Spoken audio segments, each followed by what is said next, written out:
Welcome back to Learn HTML on Codecademy. This is Unordered List Lesson 6, and it says, so far, all text has been in paragraph form.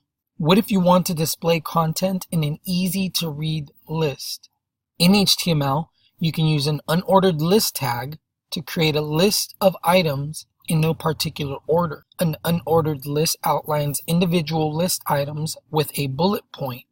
The UL element cannot hold raw text and cannot automatically format raw text into an unordered list of items. Individual list items must be added to the unordered list using the ally tag. The ally or list item tag is used to describe an item in a list. So we have an unordered list here, and inside of it we have 3 list items which will appear with bullets. In the example above, the list was created using the UL tag, and all individual list items were added using ally tags. Instructions. In index.html, under the heading that says Species, create an unordered list. Do not add any list items to the list just yet. So we go here, under Species, we put an unordered list, and we're not adding anything yet, so let's run this. Past that. Second, it says add the following list items to the unordered list.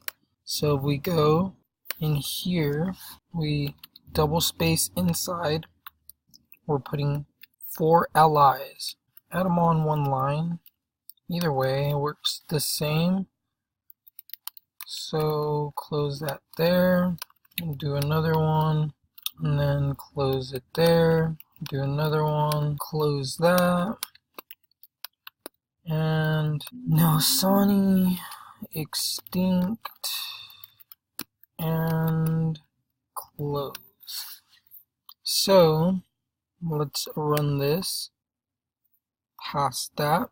So as you guys can see, it did show up here, our unordered list.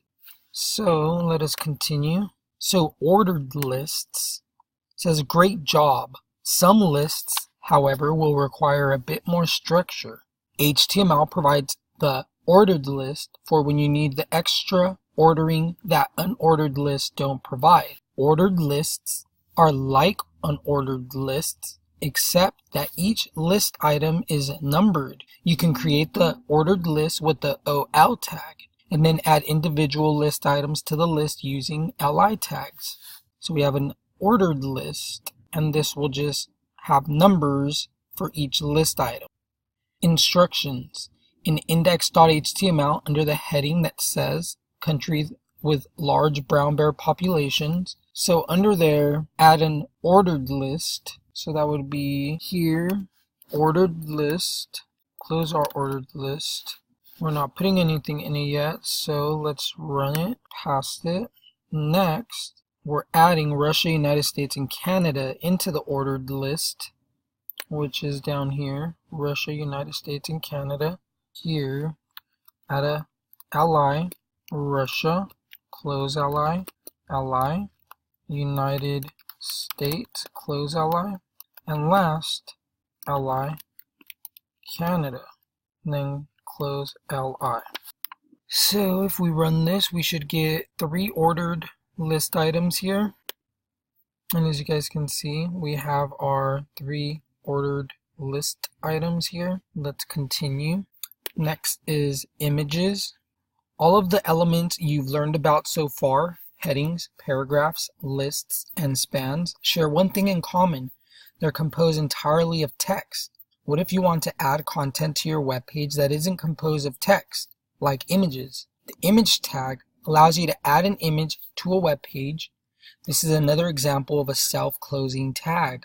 So we have our image, which takes in a source, which is a URL of an image location. The image tag has a required attribute called src.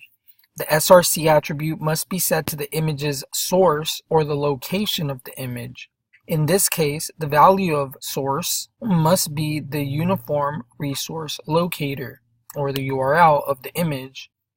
A URL is the web address or local address where a file is stored. Note that the end of the image tag has a /. Self-closing tags may include or omit the final slash. Both will render properly.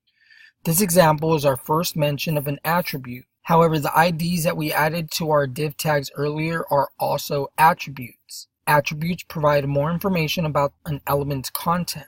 They live directly inside of the opening tag of an element. Attributes are made up of the following two parts: the name of the attribute and the value of the attribute. Instructions. Under the media heading, add an image. Use the following URL as the source of the image. So let's go under media, which is here, going under it, add an image. So we do our image tag that has a source equal to, so you don't really need that /. I'll just leave it out. It should work either way. Let's run this.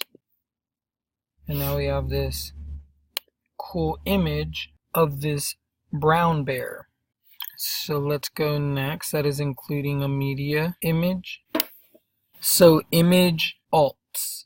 Part of being an exceptional web developer is making your site accessible to users of all backgrounds. Specifically, visually impaired users require more support from your web page so that they can experience the content on your page. HTML helps support visually impaired users with the alt attribute. The alt attribute is applied specifically to the image element. The value of alt should be a description of the image. So image, then it has the source with the URL. Then there's also this alt attribute, which is alternative text. The alt attribute serves the following purposes. 1. If an image fails to load on the web page, a user can mouse over the area originally intended for the image and read a brief description of the image. This is made possible by the description you provide in the alt attribute. 2. Visually impaired users often browse the web with the aid of screen reading software. When you include the alt attribute, the screen reading software can read the image's description out loud to the visually impaired user. Note, if the image on the web page is not one that conveys any meaningful information to a user, visually impaired or otherwise, the alt attribute should not be used. 1. In index.html, add the alt attribute to the image. Make sure the description accurately describes the image. So we go down here, our image is here. We want to add an alt tag that says a big brown bear. So now we have this alt.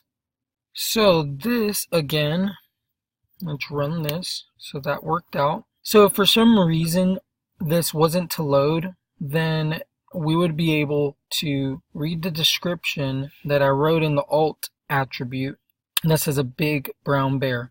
Also, if you had a screen reader, it would actually read the alt text out loud, but that is pretty much the use of the alt attribute in an image tag. So I will do one more. Let's go next.